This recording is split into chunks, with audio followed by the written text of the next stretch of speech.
Bom, vamos mergulhar direto na nossa análise de hoje. O desafio que temos pela frente é simplesmente fascinante. Como pegar um texto de milhares de anos, como o livro de Gênesis, e captar a verdadeira intenção de quem o escreveu. O nosso grande objetivo aqui é desvendar as ferramentas e as ideias que moldavam a comunicação daquela época. Pode parecer loucura, mas as pessoas no mundo antigo achavam, literalmente, que o processo de pensamento acontecia nas entranhas, nos intestinos. A linguagem da época reflete isso perfeitamente. E bom, esse detalhe inusitado já escancara um abismo gigantesco entre o que a ciência moderna espera e a realidade milenar. Não era uma aula de anatomia, claro, mas sim a forma exata como eles enxergaram a vida.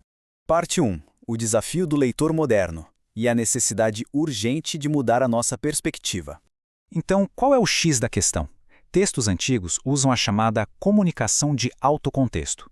O que isso quer dizer na prática? Quer dizer que eles foram escritos para um grupo super específico, os antigos israelitas. Eles já compartilhavam o mesmo idioma, a mesma história, a mesma cultura. Eram insiders, o pessoal de dentro, sabe? Para eles, os detalhes mais óbvios simplesmente não precisavam ser explicados. Parte 2. A metáfora do trânsito. Vamos ver como essa comunicação funciona no dia a dia. Para deixar isso bem claro, vamos imaginar um motorista local ouvindo um alerta de rádio no trânsito. Ele entende perfeitamente quando o locutor usa apelidos de ruas e pontos de referência porque o contexto já está na cabeça dele. Agora, se um visitante de fora da cidade ouvir a mesma transmissão, ele fica completamente perdido. E por quê? Porque os detalhes cruciais, tipo a distância ou a localização exata, foram deixados de fora por serem óbvios demais para quem é da região.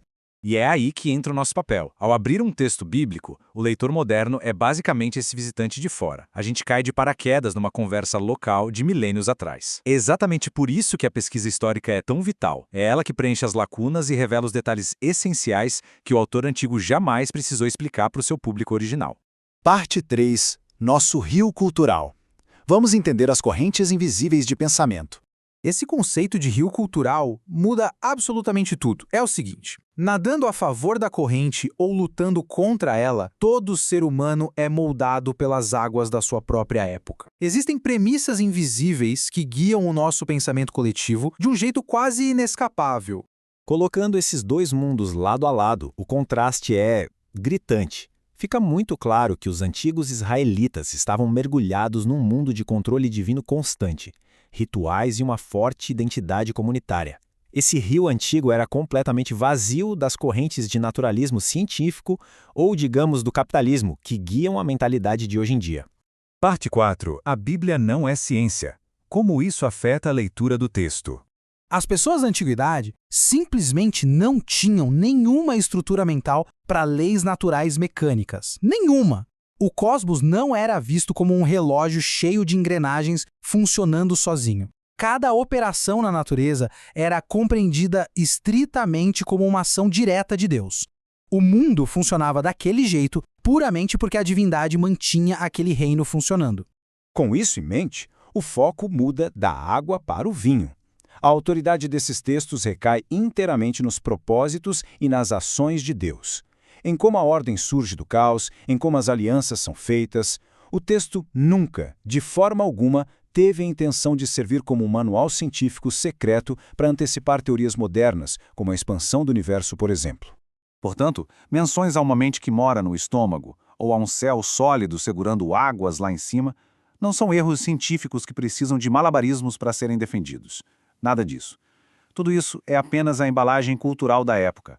É o envelope antigo escolhido para entregar uma mensagem teológica imensamente profunda. Parte 5. O exemplo do dilúvio. Vamos aplicar essa lente a um relato famoso. O relato do dilúvio ilustra essa distinção com perfeição. É interessante notar que, embora um cataclismo real tenha acontecido no passado, o poder da mensagem não está em entregar uma planta arquitetônica da arca ou a medição exata dos níveis de chuva. O grande lance é o significado, a interpretação com autoridade sobre o juízo divino, a restauração da ordem e o estabelecimento de uma aliança com a humanidade. Parte 6. Lendo como os antigos. O enorme valor da pesquisa histórica. 1 milhão. Esse é um número de cair o queixo. Desde meados do século XIX, mais de 1 milhão de textos cuneiformes já foram escavados lá no Iraque. Esse acervo absurdo da literatura do Antigo Oriente Próximo nos dá as chaves de ouro para finalmente destrancar e entender o rio cultural e o ambiente cognitivo daquela civilização.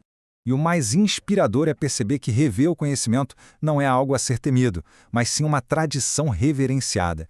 Figuras históricas gigantes como Martinho Lutero admitiram na maior honestidade que não conseguiam explicar tudo naqueles capítulos antigos, simplesmente por não terem a arqueologia moderna a favor deles. Acompanhar a pesquisa histórica atual é como subir nos ombros desses gigantes que pavimentaram o caminho.